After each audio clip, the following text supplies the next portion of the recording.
ভারতের লোক অবৈধভাবে বাংলাদেশে পাঠাচ্ছে। ওরা কি জন্য লোক পাঠায় দেয় এখানে কেউ জানা নাই, শুনে নেই, রাত্রেবেলা ধাম করে লোক পাঠায় দেয়, আমরা তো কিছু জানি না।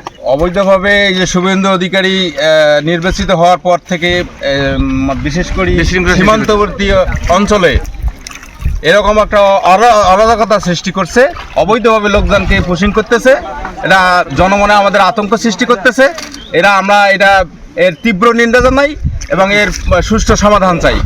আরে ভারতের বিয়ে সবক টানিয়ে মুখ এরা কি ভারতের লোক ভারতেরই যোগ বিয়ে সবক টানি। ভারতের লোক অবৈধভাবে বাংলাদেশে পাঠাচ্ছে, আমরা সেটা প্রতিনিন্দা করছি। আমরা লোক কোনোভাবে মেনে নেব না।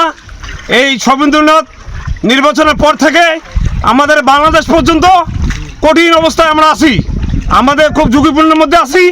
আমাদের যাতে এরকম কোনো হয়রানিভাবে কোনো কিছু করা না হয়, এই জন্য আমরা তিনটা প্রতিবাদ জানাচ্ছি।